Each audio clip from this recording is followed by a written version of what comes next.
자, 오늘 우리에게 주시는 우리 하나님의 말씀은 히브리서 11장 1절에서 3절까지 말씀입니다. 히브리서 11장 1절에서 3절까지 말씀 우리 함께 읽도록 하겠습니다.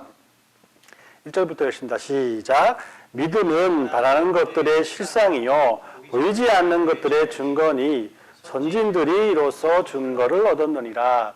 믿음으로 모든 세계가 하나님의 말씀으로 지어진 줄을 우리가 아나니 보이는 것은 나타난 것으로 말미암아 된 것이 아니니라. 아멘.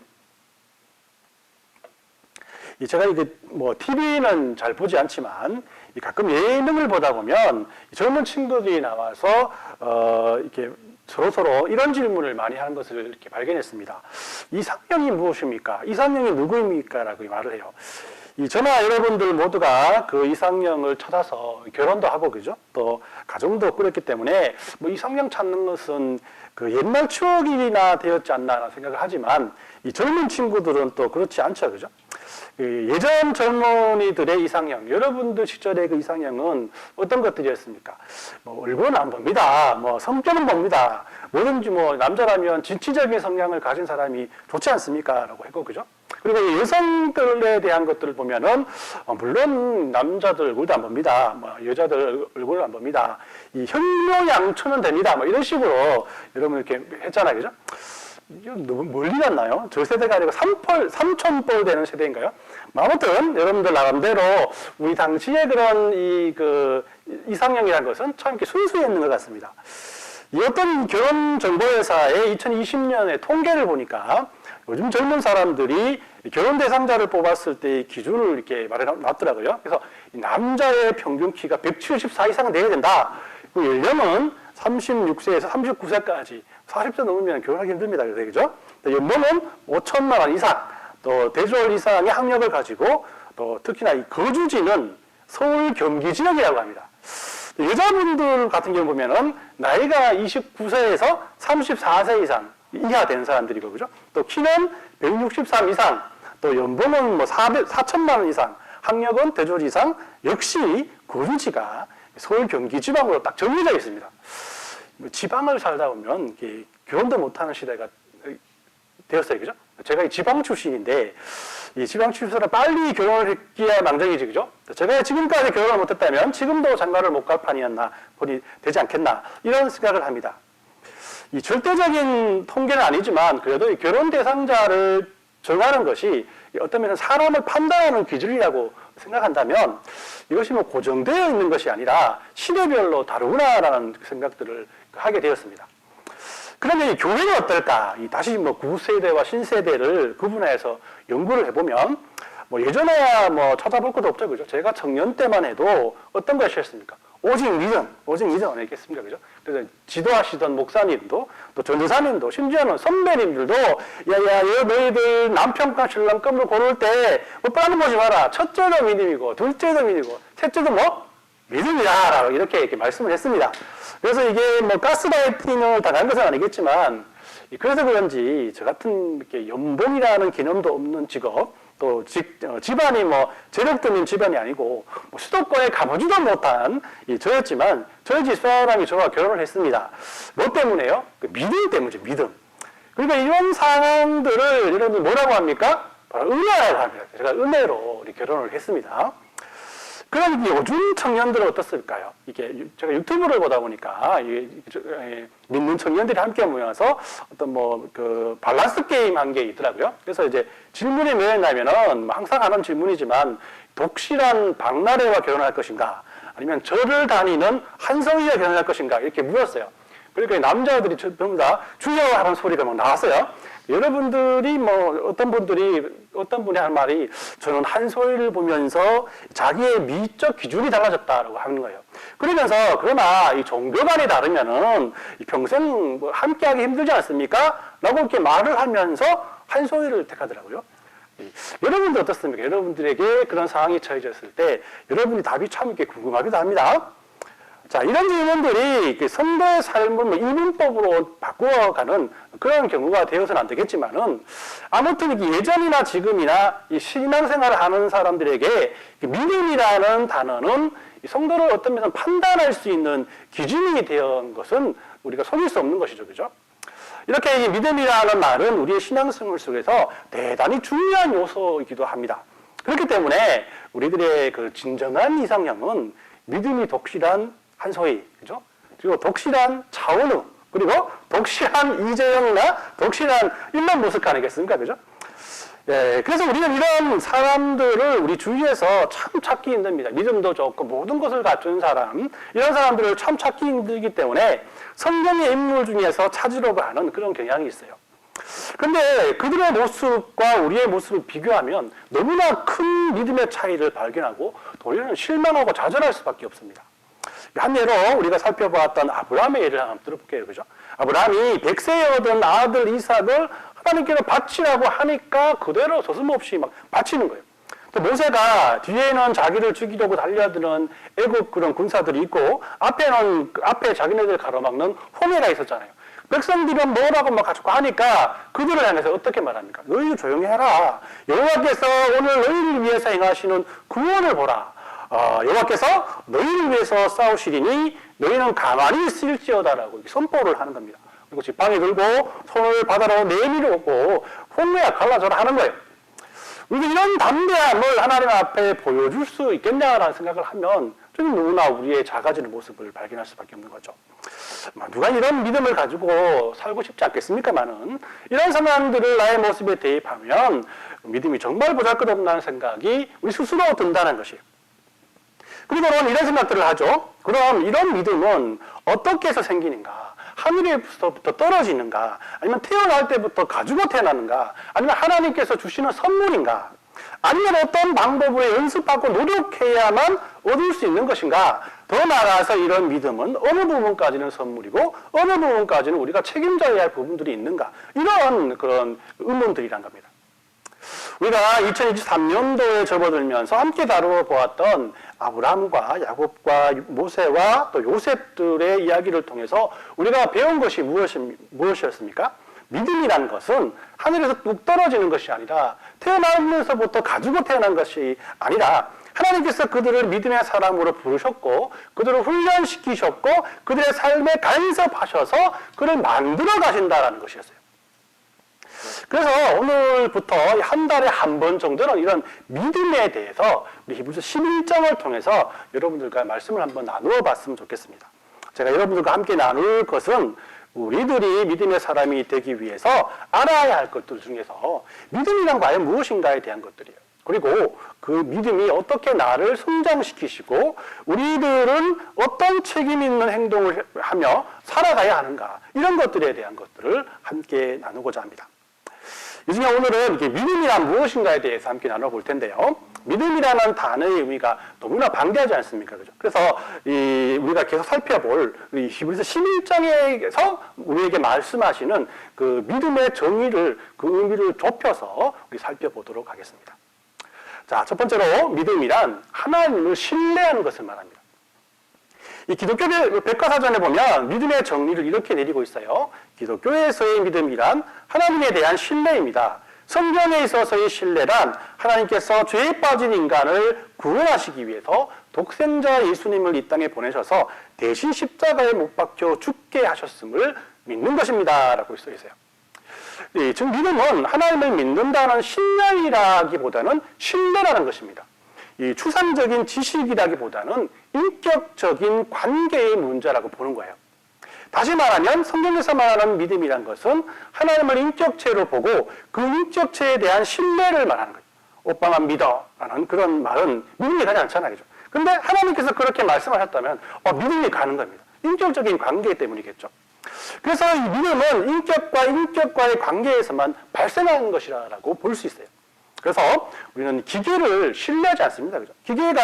우리가 기계를 믿죠. 그죠? 빨래를 돌리면 몇 시에 빨래가 끝날 것이다. 확실하게 믿습니다. 그런데 그것을 신뢰한다는 의미는 아니라는 것이죠. 그죠?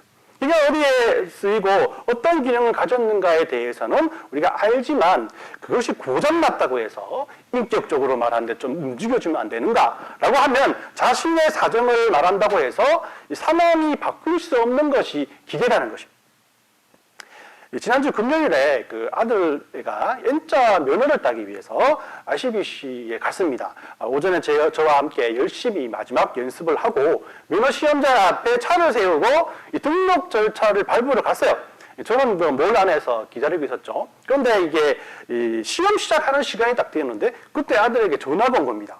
이야, 이거 뭐 출발하자마자 떨어졌나 해서 바라보니까 시험관하고 차를 타려고 출발하려고 하는데 시동이 안 걸린다는 거예요. 배터리가 다 됐다고 하는 거예요.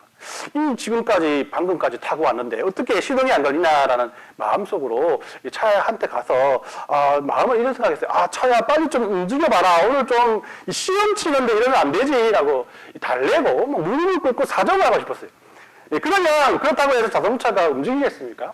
아니죠, 그죠? 미십니다. 무릎 꿇고 부탁한다고 절대 움직이지 않습니다. 랩카차 불러가지고 비싼 돈 주고 카센터에 가서 고쳐야 움직이는 거예요.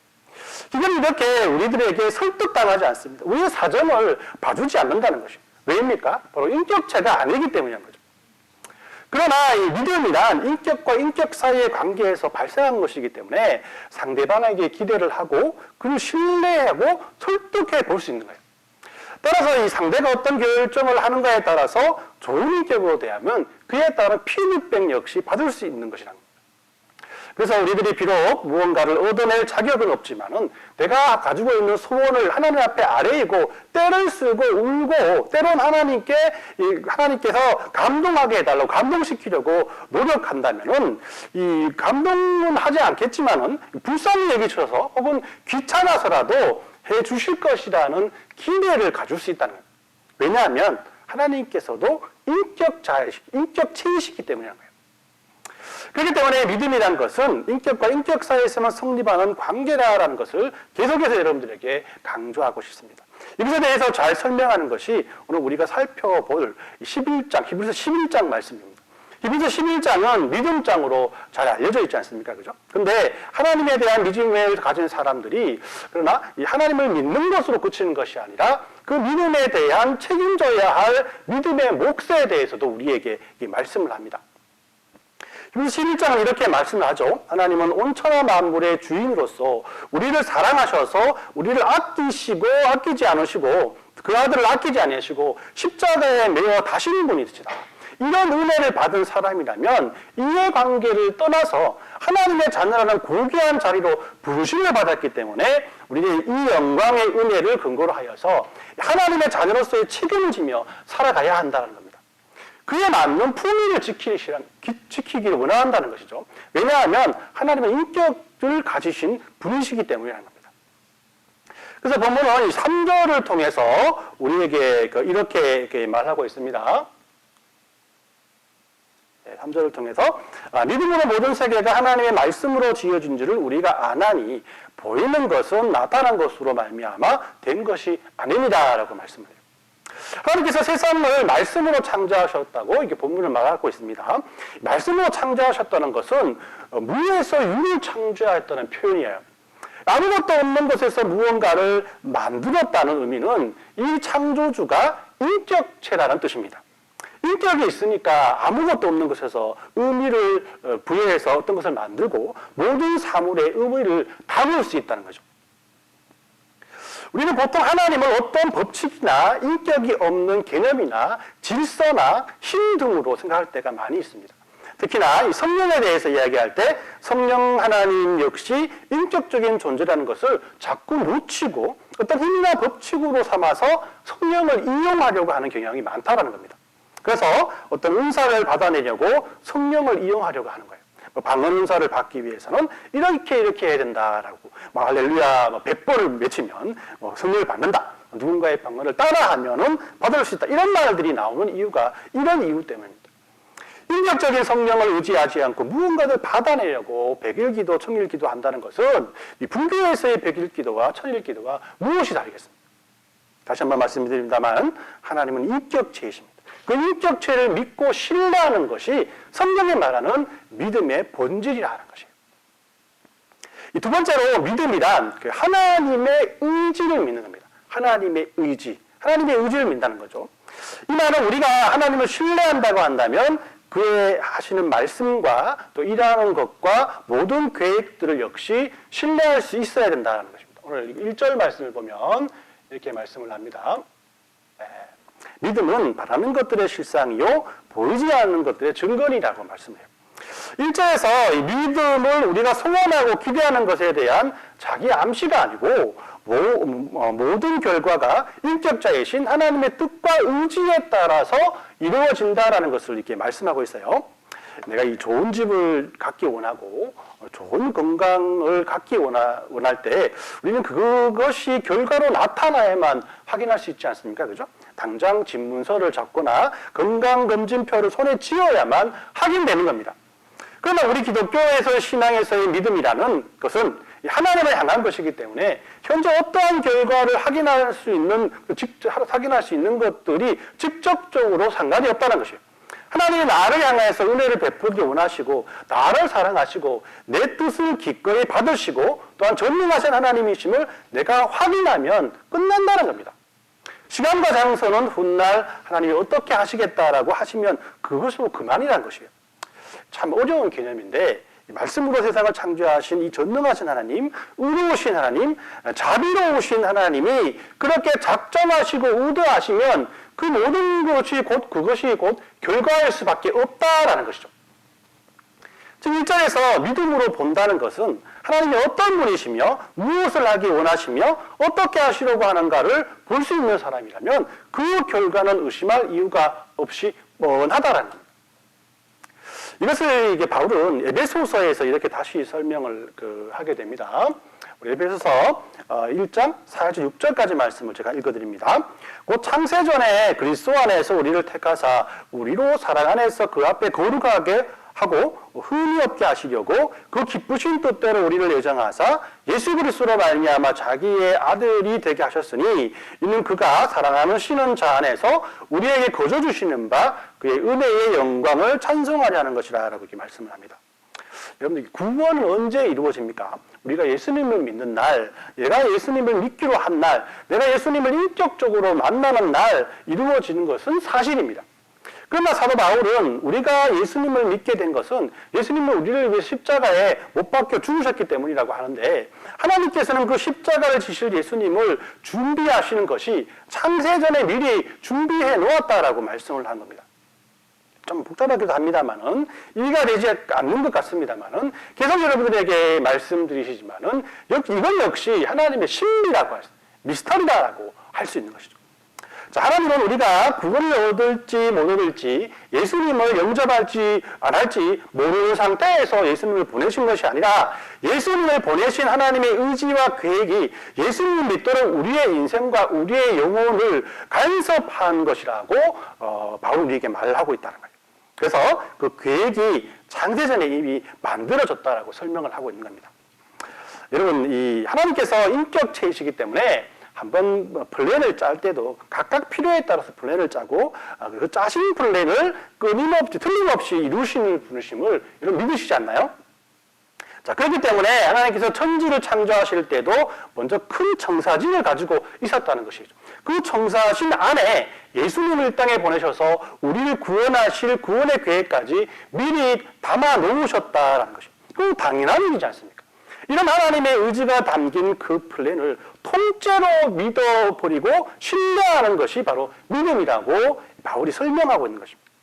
그래도 어떻게 확신합니까? 컴퓨터도 에러가 나고 버그가 나는데요. 하지만 하나님은 컴퓨터가 아니라 의지를 가진 인격체라는 것이죠. 그럼 결론적으로 믿음이란 하나님께서 계획하신 구원의 플랜 전체를 믿는 것인데 이것을 다른 말로 하면 그 플랜을 짜신 하나님의 의지 그 자체를 신뢰하는 것이라고 설명할 수 있는 겁니다. 자, 이런 하나님의 플랜을 우리가 볼 수 있습니까? 직접 만질 수 있습니까? 현실에서는 존재 않을 수도 있는 겁니다. 그러니까 히브리서 11장 1절에서 믿음을 설명할 때 믿음은 바라는 것들의 실상이요 보지 못하는 것들의 증거라고 말씀하고 있는 겁니다. 오늘 말씀을 정리해 봅니다. 그래서 성도들은 바라는 것들과 보이지 않는 것들을 하나님을 신뢰하는 마음으로 볼 수 있어야 합니다. 그리고 하나님께서 다 이루심을 그분의 의지를 신뢰하는 마음으로 확신할 수 있어야 되는 것입니다. 세상 사람들은 사실의 확인을 실질적으로 손에 쥐어지고 눈에 보이는 것으로만 할 수 있습니다. 하지만 우리는 보이지 않고 손에 쥐어지지는 않지만 하나님의 인격 안에서 그를 믿는 믿음으로 이 모든 것들을 확신할 수 있다는 것입니다. 이것이 곧 믿음이다라는 겁니다. 이처럼 믿음이란 하나님을 제외시켜 놓고 나 혼자 갖는 열심이나 소원이나 무슨 비법을 갖고 있는 종교적인 주술적인 행동이 아니다라는 것입니다. 우리 이 사실을 욥의 삶을 통해서 발견할 수가 있습니다. 욥기의 마지막 장인 42장 5에서 6절 말씀을 한번 보겠습니다. 내가 주께 대해서 귀로만 들었사오나 이제 눈으로 주를 배움나이다. 그러므로 내가 스스로 거두어드리고 티끌과 제 가운데서 회개하나이다 라고 말씀을 해요. 욥이 처음에 하나님께 대해서 따져 묻습니다. 그것은 뭐냐면 도대체 하나님 내가 뭘 잘못했다고 이런 고난을 나에게 주신 겁니까? 이거 한번 따져봐야 되지 않겠습니까? 라는 것이죠. 이런 욥의 질문으로 욥기가 시작되거든요. 42장에 걸쳐서 그 해답을 찾는 것이 욥기입니다. 근데 마지막에 와서 욥은 아까 우리가 읽어드린 이 5절 6절 말씀에 이런 고백을 하나님 앞에 올려드린 겁니다. 욥은 이전에 하나님을 어떻게 생각했습니까? 그는 하나님을 질서나 법이나 힘이나 무정한 법칙으로만 알고 있었어요. 하나님을 인격자로 여기지 않았다는 겁니다. 내가 선하게 살고 죄 안 지으면 화당할 일이 없다. 이런 식으로 하나님을 알았던 겁니다. 그의 신앙은 하나님과의 인격적인 관계나 인격적인 신뢰가 아니었다는 것입니다. 그것은 잘잘못을 가져다주는 기준이나 권위였다라고 할 수 있는 거예요. 그러나 하나님께서 욥에게 말합니다. 나는 무정한 법이나 개념이 아니다. 나는 의지를 가지고 인격적으로 모든 인생들에게 개입하는 하나님이시다. 너의 인생에서도 마찬가지다. 나는 너를 심판하기 위해서 여기 온 것이 아니라 너를 복되게 하기 위해서 내 인격과 내 인생에 개입하는 아버지요 인도자예요. 복 주시는 여호와 하나님이시다라고 말하는 거예요. 그러니까 욥이 깜짝 놀라죠. 제가 그걸 몰랐습니다. 저는 귀로만 들었는데 이제는 눈으로 확인하니까 하나님은 그런 것이 아니시군요. 하나님이 누구신지 이제 알겠습니다. 맞습니다. 하나님은 모든 인생에게 복을 주시며 그의 존재와 인생에 개입하셔서 의와 성을 이루시는 분이십니다. 이것이 욥기가 우리에게 말하는 결말이란 겁니다. 우리의 모든 믿음은 인격적인 하나님과 호흡하고 대화하고 밀고 당기는 것이에요. 가족들과 친구들이 다른 점이 무엇입니까? 같은 인격체들이지만 교류가 그만큼 많다는 겁니다. 가족들은 나에 대해서, 나는 가족들에 대해서 많이 알고 있는 그만큼 감정을 교류했기 때문이라는 겁니다. 하나님과 나의 관계 속에서의 신뢰가 높아져 가는 것. 이것이 바로 믿음이라고 한다면, 우리가 표현하는 믿음이 좋고 나쁨은 어떤 행동이나 열심으로 얻어지는 것이 아니라 하나님과 얼마나 깊은 영적 교류가 있었는가로 결정난다는 것입니다. 영적 교류라는 것은 어떤 신비로움으로 우리의 모든 자신을 도피하는 것이 아닙니다. 그냥 하나님을 아는 것이 아니라 우리 인격적으로 하나님에 대해서 이해하고 그분 앞에 모든 것을 내려놓고 그분 앞에 항목하고 그분이 어떤 분이신가를 알고 그분을 닮아가려고 노력하는 곳에서 영적인 교류가 일어난다라는 것입니다.